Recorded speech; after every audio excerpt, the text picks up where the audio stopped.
Assalamualaikum warahmatullahi wabarakatuh.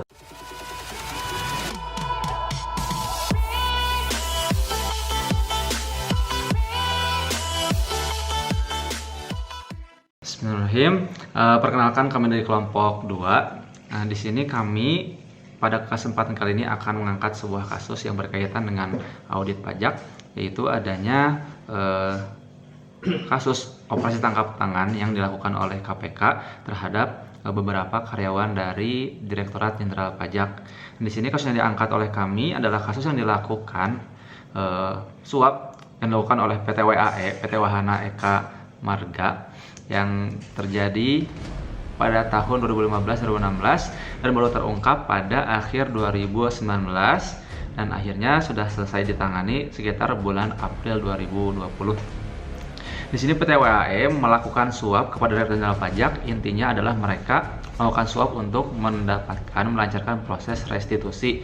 Mereka ingin bahwa pajak yang telah dibayarkan oleh mereka mendapatkan kembalian, yaitu diakui sebagai lebih bayar. Kasus ini masih fresh, oleh karena itu kami memiliki alasan-alasan penting bahwa berapa uniknya kasus ini. Di antaranya adalah kasus ini terjadi antara PT WAE dan pegawai dari Direktorat Jenderal Pajak, di mana seharusnya auditor yang ada di Dirjen Pajak ini memiliki sikap yang independen, tapi ternyata bisa disuap dan nilainya itu cukup besar, di mana dalam 2 tahun tersebut 2012-2015 mencapai angka hampir 1,8 miliar, yang mana proses atau kasus ini melanggar 2 undang-undang sekaligus, yaitu Undang-Undang Nomor 31 Tahun 99 dan Undang-Undang Nomor 20 Tahun 2001. Gitu. Nah, ternyata setelah kami gali lebih lanjut, PT WAE ini memiliki track record yang tidak bagus juga. Selain puncaknya diketahui bahwa mereka melakukan suap kepada Dirjen Pajak, mereka sudah beberapa kali melakukan kecurangan.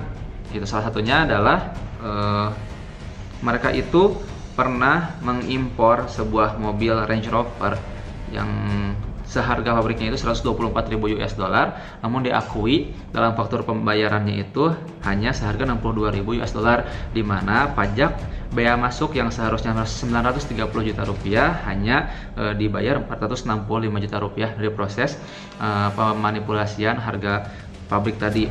Berikutnya ada juga mereka itu melakukan manipulasi PPNBM, PPN dan PPH sesuai dengan harga asli seharusnya 1,6 miliar. Ini hanya diakui sebagai 830 juta rupiah, dan beberapa masalah lain, beberapa kecurangan lain, hingga puncaknya adalah tadi pengakuan atau proses pengajuan restitusi pajak kepada Dirjen Pajak untuk melakukan atau mencairkan dana yang ingin mereka dapatkan dari pembayaran pajak, sehingga mereka berhasil mendapatkan dana sekitar 5 atau 6 miliar rupiah yang akan dijelaskan oleh teman saya berikutnya. Nah, oleh karena itu kami pada kelompok 2 ini sepakat untuk mengangkat kasus PT WAE dan kasus suapnya kepada Dirjen Pajak ini, karena tadi memiliki poin-poin atau hal-hal menarik, kasus menarik, yaitu karena mereka berhubungan langsung dengan Dirjen Pajak, yaitu auditor yang harus bersikap independen. Lalu kami juga akan membahas masalah ini secara tuntas, dari mulai latar belakang, lalu pelanggaran yang dilakukan, lalu juga pelaku-pelaku yang terlibat dalamnya, juga kerugian terjadi secara setajam silet. Sebelum kita membahas kasus PT WAE lebih lanjut, saya akan sedikit bercerita tentang PT Wahana Auto Eka Marga ini. PT Wahana Auto Eka Marga ini yang terletak di Jalan Sultan Iskandar Muda, Kebayoran Lama, Jakarta Selatan, merupakan perusahaan penanaman modal asing yang menjalankan bisnis sebagai dealer dan pengelola layanan sales, service, spare part, dan body paint untuk mobil merek Jaguar, Bentley, Land Rover, dan Mazda. Sebelumnya, PT WAE ini bernama PT Grand Auto Dinamika, merupakan agen pemegang merek Land Rover dan Bentley. Sedangkan Wahana bertindak sebagai dealer. Namun, 2 perusahaan yang berada di bawah satu holding, yaitu Samling Group yang berpusat di Malaysia, memutuskan untuk bersatu sebelum berubah menjadi PT WAE. Pergantian dari nama perusahaan ini juga membuat perubahan manajemen, namun masih di bawah kepemimpinan Roland Stehler. sebagai Chief Operating Officer PT Wahana Auto Eka Marga.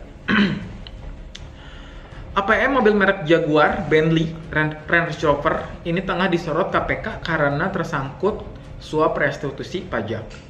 Petinggi PT WAE diduga menyuap 4 pegawai Dirjen Pajak untuk menyulap pembukuan tahun 2015 dan 2016 demi mendapatkan restitusi pajak dari pemerintah. Dalam kasus ini, penyidik menetapkan 4 petugas pajak sebagai tersangka. Mereka adalah Yuldirga, Hadi Sutrisno, Jumari, dan Naim Fahmi. Keempatnya meringkuk di ruang tahanan KPK sejak Oktober 2019 lalu. KPK juga telah menetapkan komisaris PT WAE yaitu Darwin Maspolim sebagai tersangka. Darwin pernah memimpin PT Grand Auto Dinamika, namun komisi belum menahan Darwin. PT WAE diduga menyuap 1,8 miliar rupiah kepada petugas Dirjen Pajak untuk mendapatkan restitusi pajak. PT WAE diduga melibatkan banyak pihak dalam rekayasa faktur ini. Mereka mengimpor mobil Jaguar, Land Rover, Bentley dari Inggris via satu perusahaan di Singapura. Hampir semua mobil berlabuh di pelabuhan Tanjung Priuk. Perusahaan importir di Singapura diduga membuat 3 faktur dengan nilai uang yang berbeda. Faktur pertama adalah harga impor mobil sebenarnya.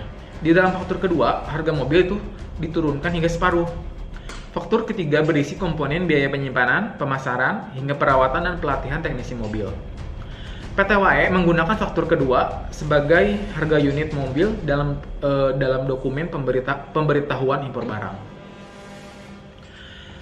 Lalu harga bodong itu kemudian menjadi acuan bea dan cukai menghitung pajak yang akan dikutip dari tiap unit mobil. Volume penjualan. Versi laporannya yaitu 950 unit mobil per tahun. Sedangkan versi PT WAE yaitu 50 sampai 60 unit mobil per tahun.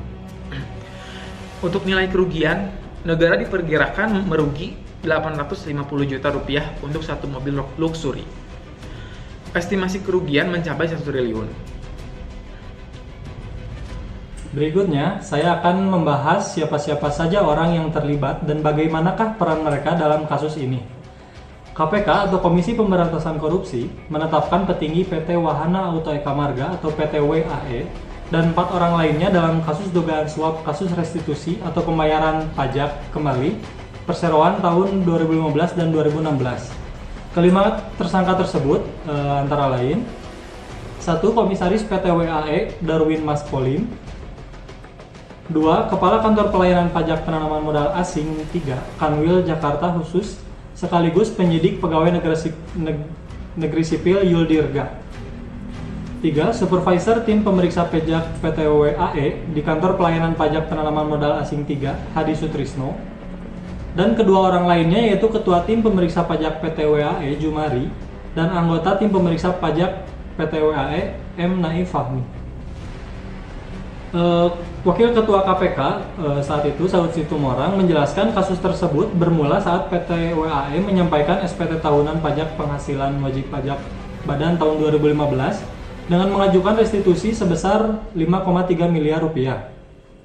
Kantor Pelayanan Pajak PMA 3 melakukan pemeriksaan lapangan terkait pengajuan restitusi tersebut. Hadi Sutrisno sebagai supervisor, Jumari sebagai ketua tim, dan Naim Fahmi sebagai anggota tim yang ditugaskan untuk melakukan pemeriksaan tersebut. Hasil pemeriksaan tersebut, Hadi Sutrisno menyampaikan bahwa PT WAE tidak lebih bayar, melainkan kurang bayar. Hadi lantas mengajukan tawaran bantuan untuk menyetujui restitusi tersebut, dengan imbalan di atas 1 miliar rupiah. Lantas, Darwin Maspolim selaku komisaris PT WAE menyetujui permintaan tersebut. Saud mengatakan pihak PT WAE pun mencairkan uang dalam 2 tahap dan menukarkannya dengan bentuk valuta asing dolar Amerika Serikat. Saud kembali mengatakan, sekitar awal Mei 2017, salah satu staf PT WAE menyerahkan sejumlah uang kepada tersangka Hadi di parkiran sebuah pusat perbelanjaan di Jakarta Barat sebesar 73.700 US dollar. Uang itu dikemas ke dalam kantong plastik besar berwarna hitam. Selanjutnya, kasus suap restitusi PT WAE tidak berhenti hanya di situ saja. Selanjutnya, di tahun 2016, PT WAE kembali mengajukan restitusi sebesar 2,7 miliar atas SPT tahunan pajak penghasilan wajib pajak badan tahun 2016. Yul Dirga menandatangani surat pemeriksaan lapangan dengan Hadi sebagai salah satu tim pemeriksa. Hadi mengatakan dalam hasil pemeriksaannya masih terdapat banyak koreksi seperti laporan SPT tahun 2015 PT WAE masih kurang bayar dan bukan lebih bayar. Hadi kembali memberikan tawaran bantuan dengan imbalan uang sebesar 1 miliar rupiah. Namun tawaran tersebut tidak langsung disetujui oleh pihak PT WAE. Setelah dilakukan bernegosiasi antara pihak PT WAE dan pihak KPP PMA 3, akhirnya disetujui imbalan sebesar 800 juta rupiah. PT WAE kembali menukarkan uang tersebut menjadi dolar Amerika Serikat. Pada Juni 2018, pihak PT WAE menyerahkan uang sebesar 57.500 US dollar pada Hadi di salah satu toilet di pusat perbelanjaan di Jakarta Selatan. Uang tersebut dibagi Hadi kepada Jumari sebagai ketua tim pemeriksa dan kepada Naif Fahmi sebagai anggota tim pemeriksa. Masing-masing mendapatkan 13.700 US dollar dan Yul Dirga sebagai kepala KPP PMA 3 mendapatkan 14.400 US dollar. Terima kasih. Selanjutnya saya akan membahas tentang kerugian-kerugian yang dialami oleh PT WAE kepada negara. Sebelum masuk ke kerugian, di sini saya membahas tentang problem hukum pembayaran kembali atau restitusi pajak yang mencuat kembali. Nah, kasus terbaru diungkap Komisi Pemberantasan Korupsi atau KPK yang menetapkan petinggi PT WAE dan 4 orang dari unsur penyelenggara negara dalam kasus dugaan suap restitusi pajak perseorangan pada tahun 2015 dan tahun 2016. Proses hukum pengembalian kerap dipersoalkan karena menimbulkan masalah hukum. Pengusaha sebagai wajib pajak pasti butuh waktu cepat serta kemudahan administrasi dalam segala urusan administrasi, termasuk pajak. Namun, kondisi demikian tidak sepenuhnya diperoleh. Kelambatan serta ketidakpastian menjadi ruang bagi oknum melakukan pelanggaran hukum. Padahal, Presiden Joko Widodo berulang kali menyampaikan agar birokrat bekerja cepat, memberi kemudahan dalam pelayanan administrasi, khususnya kepada dunia usaha sebagai penggerak motor ekonomi nasional, dengan tetap dalam koridor hukum yang berlaku. Boleh jadi, kasus restitusi PT WAE menimbulkan perdebatan yang mempersoalkan dan menuduh salah satu pihak yang memulai deal-deal tidak sehat, sampai nantinya proses hukum berakhir di Pengadilan Tipikor. Dari kasus itu, kami hendak mengulas pada 2 persoalan bagaimana menakar hukum restitusi pajak serta langkah yang mungkin menjadi jalan keluarnya. Ketika WP menjalankan bisnisnya, kelebihan pajak yang menjadi hak WP tentu menjadi lumrah sepanjang telah memenuhi aturan yang diatur dalam undang-undang. Gejolak restitusi yang semakin besar memberi sinyal positif perekonomian terus bergerak akibat aktifnya bisnis dijalankan. Di sisi lain, WP berharap kelebihan pajak dapat sesegera mungkin dikembalikan.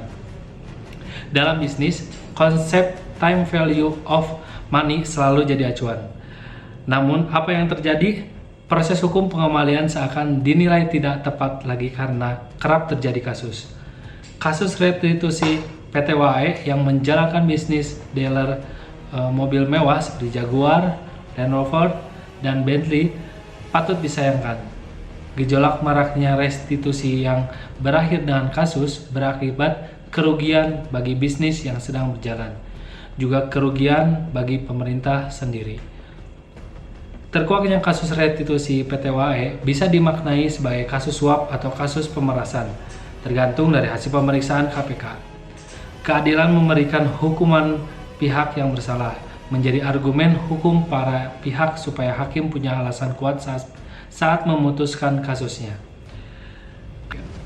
Dilansir dari Kompas, Wakil Ketua KPK Saud Situmorang menegaskan tidak ada kerugian negara dalam kasus restitusi pajak yang melibatkan sebuah perusahaan berinisial PT WAE yang bergerak di bidang penjualan mobil merek Jaguar, Land Rover, dan mobil lainnya. Menurut Saud, seusai konferensi pers di gedung KPK, ini kasusnya beda. Ini bukan kasus kerugian negara Kalau kerugian negara dan kan akan dihitung. Ini suap kasusnya. Selanjutnya, di sini saya akan membahas tentang peran auditor dalam kasus restitusi pajak PT WAE. Pelanggaran yang dilakukan oleh auditor: 1. Memanipulasi atau melakukan data-data temuan lapangan. 2. Menawarkan bantuan untuk melakukan kecurangan dengan imbalan tertentu. 3. Memalsukan atau memanipulasi surat ketetapan pajak kurang bayar atau SKPKB menjadi surat ketetapan pajak lebih bayar atau SKPLB. 4. Menandatangani surat ketetapan pajak lebih bayar atau SKPLB yang dilakukan oleh inisial YD sebagai kepala KPP PMA 3. 5. Menyediakan informasi palsu soal pajak PT WAE. Peran auditor dalam kasus ini setidaknya mereka sangat berperan aktif karena pemalsuan data, merubah SKPKB menjadi SKPLB, dan penandatanganan yang dilakukan oleh para auditor atau pemeriksa pajak. Jika sejak awal para auditor bekerja dengan profesional, melaksanakan kode etik, memegang tanggung jawab dan menyampaikan informasi apa adanya, kasus ini tidak akan terjadi. Contoh kasus perilaku auditor ini adalah contoh auditor yang tidak profesional dan tidak pantas untuk ditiru. Tanggung jawab seorang auditor pajak adalah melakukan audit terhadap para pajak tertentu untuk menilai apakah telah memenuhi ketentuan perundang-undangan perpajakan, bukan malah membantu melanggar perundang-undangan seperti yang dilakukan pada kasus PT WAE.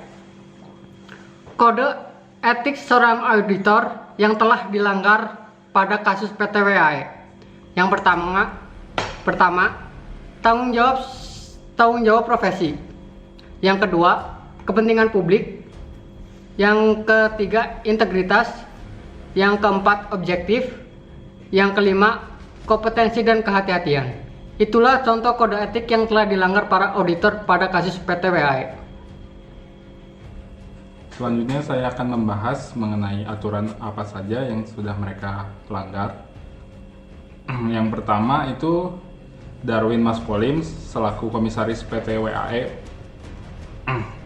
Dia ini sudah melanggar pasal 5 ayat 1 huruf A atau pasal 5 ayat 1 huruf B Undang-Undang Nomor 31 tahun 1999 yang berbunyi, setiap orang yang melakukan tindak pidana sebagaimana dimaksud dalam pasal 209 Undang-Undang Hukum Pidana dipidana dengan pidana penjara paling singkat 1 tahun dan paling lama 5 tahun atau denda paling sedikit 50 juta dan paling banyak 250 juta. Dan atas dasar hukum ini maka Darwin Maspolim pun dikenai hukuman 3 tahun penjara dan denda sebesar 200 juta rupiah atau dengan subsidiar selama 1 bulan kurungan. Berikutnya, 4 orang tersangka yang dianggap sebagai penerima suap, yaitu Yul Dirga, Hadi Sutrisno, Jumari, dan Naif Fahmi. Mereka sudah melanggar pasal Undang-Undang Nomor 31 tahun 1999 huruf A atau B yang berbunyi, setiap orang yang melakukan tindak pidana sebagaimana dimaksud dalam pasal 419, 429, 423, 425, dan 435 Kitab Undang-Undang Hukum Pidana akan dipidana dengan pidana penjara seumur hidup atau pidana penjara paling singkat selama 4 tahun atau paling lama 20 tahun dengan denda paling sedikit 200 juta dan paling banyak 1 miliar. Oleh hukum yang sudah ditetapkan tadi, maka mereka masing-masing dikenakan hukuman seperti berikut ini. Yang pertama, Hadi Sutrisno selaku supervisor tim pemeriksa pajak PT WAE di kantor pemeriksaan pajak penanaman modal asing dikenakan 3 tahun penjara dan 200 juta denda yang harus dibayarkan. Jumlah tersebut sama dengan hukuman yang didapatkan oleh Jumari. Dan yang terakhir, Naif Fahmi, dia dikenakan 5 tahun penjara dan denda 200 juta dengan subsidiar 2 bulan kurungan. Hal ini sungguh sangat miris karena dengan adanya hukuman yang lama dan denda besar yang harus mereka bayarkan, tetapi tetap saja masih ada perbuatan yang melanggar kode etik seorang auditor, khususnya seorang Badan Direktorat Jenderal Pajak, bagian kantor pemeriksa pajak penanaman modal asing.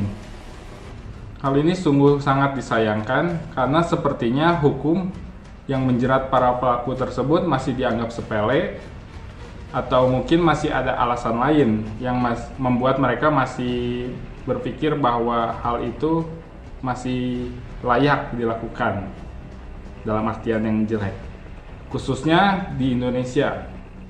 Padahal seharusnya seorang auditor itu harus memiliki peran dan kode etik sendiri sebagai sebuah badan yang memiliki sikap profesionalitas dan tidak boleh mencari keuntungan sendiri.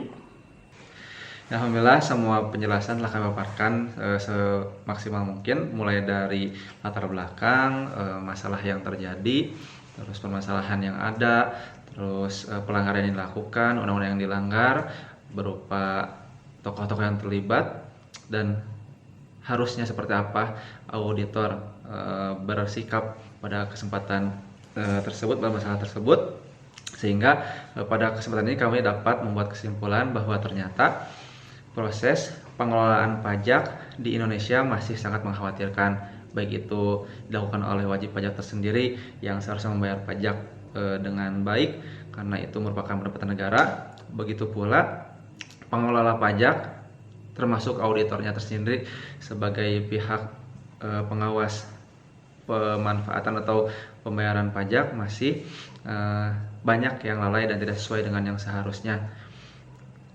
Kita berharap kedepannya para auditor ini maupun dari Direktorat Jenderal Pajak khususnya dapat memperbaiki sistem yang telah ada agar tercapainya atau semakin maksimalnya dan semakin optimalnya pendapatan negara dari pajak, agar Indonesia bisa lebih maju lagi dan pendapatan yang diterima bisa optimal sesuai dengan apa yang telah direncanakan.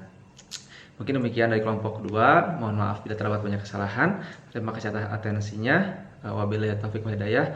Assalamualaikum warahmatullahi wabarakatuh.